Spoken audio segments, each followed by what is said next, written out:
శ్రీ గురుపే నమః శ్రీ మాత్రే నమః. Welcome to VMK astro new model channel. May 2025 వృషభ రాశి మాస ఫలాలు ఏ విధంగా ఉండబోతున్నాయో చూద్దామండి. వృషభ రాశికి అధిపతి శుక్రగ్రహం. వృషభ రాశిలో కృతిక 2, 3, 4 పాదాలు, రోహిణి 4 పాదాలు, మృగశిర 1, 2 పాదాలు, మొత్తం 9 నక్షత్ర పాదాలు ఉంటాయండి. వీరందరికీ కూడా మనం చెప్పుకోబట్టిన మాస ఫలాలు వర్తిస్తాయి. గోచారం అంటే సహజంగా గ్రహచారం కనుక గ్రహాల యొక్క స్థితి, యుతి, దృష్టి కలయిక వల్లనే ఫలితాలు జరుగుతూ ఉంటాయి. కాబట్టి ఒకసారి వృషభ రాశి వారికి గోచార గ్రహస్థితి ఏ విధంగా ఉందో పరిశీలించిన తర్వాత ఫలితాలకు వెళ్తే మీకే సులువుగా అర్థమవుతుంది. ముఖ్యంగా ఈ వీడియోలు ఏంటంటే విద్యార్థులకు ఏ విధంగా ఉంది, జాబ్ హోల్డర్స్, ఎంప్లాయీస్, వృత్తిలో ఉన్న వారికి, వ్యాపారస్తులకి, ప్రేమ జీవితం, అంటే దాంపత్య జీవితం, ఇన్వెస్ట్మెంట్, సంతానం, ప్రయాణాలు, హెల్త్ రెమెడీస్ ఇవన్నీ కూడా చూద్దామండి. సో చివరి దాకా చూడగలరు. నచ్చితే లైక్ చేయండి, 10 మంది బంధుమిత్రులకు షేర్ చేయగలరు. ముఖ్యంగా గ్రహస్థితి కనుక చూస్తే ఈ మాసంలో 3 గ్రహాలు, మేజర్ పెద్ద గ్రహాల స్థితిలో మార్పు వస్తుందండి. ముఖ్యంగా ఏంటంటే శని, గురు, రాహు, కేతు గ్రహాలు పెద్ద గ్రహాలు. అంటే ఇన్ ద సెన్స్ ఒక్క రాశిలో ఒక సంవత్సరం పాటుగా ఉంటాయి. శని మార్చి 30వ తారీఖు రాశి మారారు, ఓకే, మిథునంలోకి వచ్చారు. గురుగ్రహం 12 సంవత్సరాల తర్వాత మిథున రాశిలోకి మీ యొక్క వాక్కు, ధన, కుటుంబ స్థానంలోకి వస్తున్నారు. రాహుకేతువులు ఏంటంటే రాహుకేతులు సమసప్తకంలో ఎదురెదురుగా ఉంటారు కాబట్టి రాహు మీనం నుండి కుంభానికి వస్తారు, కేతు వచ్చి కన్య నుండి సింహరాశిలోకి వెళ్ళబోతున్నారు. సో 18 సంవత్సరాల తర్వాత మీనం నుండి కుంభానికి వస్తున్నారు. 1.5 సంవత్సరం పాటు అక్కడే ఉంటారండి. సో ఇది మరి ఈ యొక్క రాశాధిపతి శుక్రగ్రహం ఈ మాసం అంతా కూడా 11వ స్థానంలో మీనరాశిలో ఉంటారు. ద్వితీయ పంచమాధిపతి బుధగ్రహము 3 రాశులు స్థితి పొందుతారండి. మీనంలో 6వ తారీఖు వరకు ఉంటారు. 6వ తారీఖు సాయంత్రం నుంచి 22 మే వరకు కూడా మేషంలో ఉంటారు. 23 మే నుండి వృషభ రాశిలో స్థితి పొందబోతున్నారు. వేగంగా ముందుకు వెళ్తూ ఉంటారు. 2 రాశులు మారి 3వ రాశిలో స్థితి పొందుతున్నారు.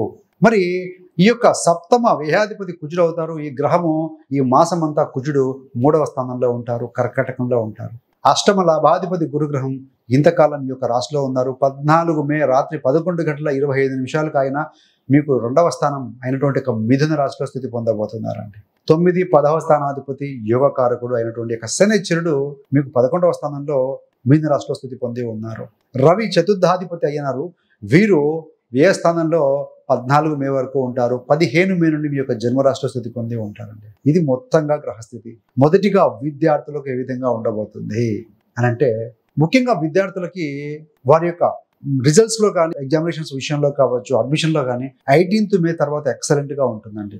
ఎందుకయ్యా అంటే కేతు ఇంతకాలం మీకు 5వ స్థానంలో ఉండి ఉన్నారు. 5వ స్థానంలో బుధుడింట కేతు కాబట్టి అంత ఎక్సలెంట్ కాదండి. సో అదేవిధంగా మీకు ఈ కేతు రాశి మారటం వల్ల, చతుర్థాధిపతి మీ యొక్క రాశిలోకి రావటం వల్ల కూడా 2 కలుపుకొని 15 తర్వాత 18 నుంచి ఇంకా బాగుంటుంది. 15 తర్వాతనే పాజిటివ్ రిజల్ట్స్ వస్తాయి. ఎగ్జామ్స్లో మంచి రిజల్ట్స్ రావడం కావచ్చు, ఏదైనా గవర్నమెంట్ సంబంధమైన ఎగ్జామినేషన్స్ రాయడం కావచ్చు, యూనివర్సిటీస్లో అడ్మిషన్ తీసుకోవడం కావచ్చు, ఇవన్నీ కూడా బెస్ట్గా ఉంటాయండి. మరి ప్రేమ జీవితంలో చూస్తే ప్రేమ కారకుడు శుక్రుడు, లవ్, అఫెక్షన్, డిజైర్ కారకుడు శుక్రుడు ఈ మాసం అంతా కూడా బలంగానే ఉన్నారు. మీ యొక్క రాశాధిపతి శుక్రుడే. అదేవిధంగా రాహుతో కలిసి 11వ స్థానంలో ఉండి, పంచమాధిపతి బుధుడితో కలిసి మొదటి వారంలో కూడా అక్కడే ఉండి 5వ స్థానాన్ని వీక్షిస్తూ ఉంటారు. కాబట్టి మొదటి 10 రోజుల పాటుగా మంచి రొమాంటిక్ లైఫ్ని లీడ్ చేస్తారండి. మంచి ఎఫెక్టివ్ కమ్యూనికేషన్, డ్రీమ్స్, డిజైర్స్ అన్నీ ఒకరితో ఒకరు షేర్ చేసుకోవడం ఇవన్నీ కూడా ఉంటాయి. ఇక్కడ వైవాహిక జీవితం ఏ విధంగా ఉంటుందని అంటే, వైవాహకం, మ్యారిటల్, లీగల్ బాండేజ్, 7వ స్థానం. 7వ స్థానాధిపతి కుజుడు ఎక్కడున్నాడు? తృతీయంలో ఉన్నారు. అంటే కర్కాటకంలో బలహీన పొంది ఉన్నారు. మరి చిన్న మాట పట్టింపులు ఇష్యూస్ వస్తాయండి. స్మాల్ ఫైట్స్ వస్తాయి భార్యాభర్తల మధ్య. టీకప్పుడు తుఫాన్ లాగానే భావించాలి. సో కుజుడి మీద రాహు దృష్టి ఉంది. లైఫ్ పార్ట్నర్ అగ్రెసివ్గా ఉన్నారు, చెప్పిన మాట వినట్లేదు. ఇలాంటివి చిన్న ప్రతి ఇంట్లో ఉంటాయి, కానీ మనకి వస్తాయి అనుకుంటూ ఉంటాం. సో అలాంటి వాటిని కొంచెం మీరు పాజిటివ్ మైండ్తో ప్రెజర్ తీసుకోకుండా, మనసుకు తీసుకోకుండా ఆలోచించగలిగితే మాత్రం డెఫినెట్గా బాగుంటుంది. ఏది ఏమైనా కూడా ఇక్కడ 7వ స్థానాధిపతి 3లో ఉండి, రాశాధిపతి శుక్రుడు కూడా 11లో ఉన్నారు. కాబట్టి అనుకోకుండా ప్రయాణాలు కూడా చేస్తారండి, జర్నీస్ కూడా చేస్తారు భార్యాభర్తలు కలిసి. సంతానంతో కూడా కలిసి బుధుడు కూడా లాభంలో ఉన్నారు కదా. మరి వృత్తిపరంగా ఏ విధంగా ఉంటుంది? దశమాధిపతి శనిశ్చరుడు వృత్తికి కారకుడు. ఆయన 11వ స్థానంలో ఉన్నారు రాహుతో కలిసి. కాబట్టి హార్డ్ వర్క్ చేయాల్సి ఉంటుంది, హార్డ్ వర్క్ చేస్తారు. టెక్నికల్ సపోర్టు, టెక్నాలజీ సపోర్ట్ కూడా తీసుకుంటారు. స్మార్ట్గా వర్క్ చేస్తారండి. కాబట్టి కంటిన్యూ ది ఎఫర్ట్స్. మీరు ఎఫర్ట్స్ పెట్టినా సరే ఫలితం వస్తుంది. 15వ తారీఖు నుండి రవి మీ యొక్క జన్మరాశిలోకి వస్తున్నారు వృషభం వారికి. కాబట్టి జాబ్ లేని వారికి కూడా జాబ్ వచ్చే పరిస్థితి చాలా బలంగా ఉందండి. ముఖ్యంగా జాబ్లో ఉన్న వారికి ఏంటంటే 18 నుండి మే నుండి రాహువు దశమంలోకి వస్తున్నారు. రాహువు టెక్నాలజీ, మార్పు, కొత్తదనం ఇవన్నీ ఉంటాయండి. కాబట్టి మే మాసం 18 నుంచే అడుగులు పడుతూ ఉంటాయి. మీకు జాబ్ మారడానికి కావచ్చు, జాబ్లో ప్రాస్పరిటీ కోసం కావచ్చు, టెక్నాలజీ ఏదైనా ఇంప్లిమెంట్ చేయడం కోసం కావచ్చు ఉంటుందండి. ఎవరికి బాగుంటుంది అంటే టెక్నికల్ ఫీల్డ్స్లో ఉన్నవారికి, స్మార్ట్ వర్క్ చేసేవారికి, రీసెర్చ్ ఇన్ బిజినెస్లో కానీ లేకుంటే టెక్నాలజీలో ఉన్నవారికి, సైకలాజికల్గా ఉన్న సైకాలజిస్టులకి, కౌన్సిలర్స్కి ఇలాంటి వారందరికీ కూడా బాగుంటుందని చెప్పాలి. మరి వ్యాపారంలో చూస్తే 7వ స్థానం వ్యాపారం, బుధగ్రహం వ్యాపార కారగ్రహము. మరి 7వ స్థానాధిపతి కుజుడు 3వ స్థానంలో ఉండటం వల్ల తృతీయం అంటే ఇంటి నుండి బయటికి వెళ్ళడం, అంటే కొంచెం ప్రయాణాలు చేస్తారండి. మరి 7వ స్థానానికి బలహీనంగానే ఉన్నారు కాదనట్లేదు, కానీ లాభస్థానంలో వ్యాపారంలో బలంగా ఉండాలంటే 7, 3, 11 స్థానాలు ట్రిగ్గర్ అవ్వాలండి. 11లో 4 గ్రహాలు ఉండి మీ యొక్క పంచమ స్థానాన్ని వీక్షిస్తూ ఉంటాయి. కాబట్టి మీరు ఏంటంటే బిజినెస్ ఎక్స్పాన్షన్ కోసం ప్రయత్నాలు చేస్తారు. కొంత రాబడి కూడా పెరుగుతుందండి. కొంత స్ట్రెయిన్ అవుతారు. Of course where there is a pain there is a gain. కాబట్టి కష్టపడండి, ఇంప్రూవ్ చేయండి, వ్యాపారాన్ని ఎక్స్పాండ్ చేసుకునే ప్రయత్నాలు చేయండి. సో డెఫినెట్గా మంచి ఫలితం సాధించబోతున్నారు. మరి సంతానం పరంగా చూస్తే పంచమాధిపతి అయినటువంటి యొక్క బుధగ్రహము మీకు శుక్రుడితో కలిసి లాభంలో ఉన్నారండి. మీ యొక్క సంతానానికి సంబంధించినటువంటి విషయాలు బుధ, శుక్ర, రాహు కాంబినేషన్ కాబట్టి IT field, computer technology, AI tools వాడుకోవడం ఇలాంటివి ఏదైనా సరే ఇలాంటి వాటిలో ఉంటే డెఫినెట్గా వారు రాణిస్తారు అని చెప్పాలి. సో అవి పంచమ స్థానం వీక్షిస్తుంటే పంచమ సంతాన స్థానంలో కూడా బాగుంటుంది.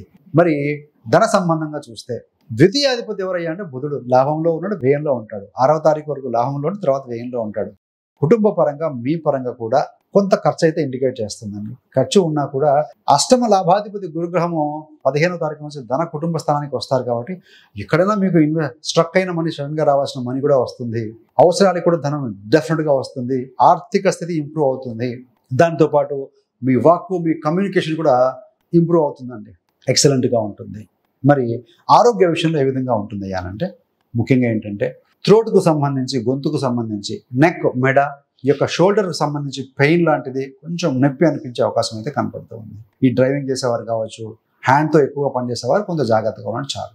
మరి ఇన్వెస్ట్మెంట్ విషయం చూస్తే పంచమాధిపతి లాభంలో వ్యయంలో ఉన్నారు, 9వ అధిపతి 11లో ఉన్నారు. ధనయోగం అయితే ఉంది. కాకపోతే లాంగ్ స్టాండింగ్ ఇన్వెస్ట్ చేసుకుంటూ జాగ్రత్తగా చేసుకోండి అనుభవస్తుల యొక్క సలహాల మేరకు. బట్ పంచమాధిపతి త్వరగా వ్యయంలో వెళ్తున్నారు కాబట్టి షార్ట్ ట్రేడింగ్లో మాత్రం కొంచెం ఆచితూచి వ్యవహరించండి. ఏదైనా మార్కెట్ అనేది ఎప్పుడు కూడా రిస్క్తో కూడుకున్న వ్యవహారం కాబట్టి so you have to take care of that. మరి రెమెడీస్ పరంగా చూస్తే ఈ యొక్క శనికి, రాహు, కేతు గ్రహాలకి, శుక్రుడికి రెమెడీస్, గ్రహస్తోతాలు పఠనం చేయండి, లక్ష్మీ అమ్మవారి ఆరాధన చేసుకోవడం కావచ్చు. ముఖ్యంగా శని 9, 10 అధిపతి లాభంలో ఉన్నారు. రాహుతో శని రాహు కలిగి ఉంది కాబట్టి కాలభైరవాష్టకం చదువుకోవటం, సుబ్రహ్మణ్య స్వామి ఆరాధన, సో ఈ యొక్క లక్ష్మీ అమ్మవారి ఆరాధన చిన్న చిన్న రెమెడీస్ చేసుకుంటూ గోల్స్ పెట్టుకోండి. గ్రహాల లాభంలో అధికంగా ఉన్నాయి. Put some goal. HRMSC పంచభూతాలని చెప్తూ ఉంటాం మనం.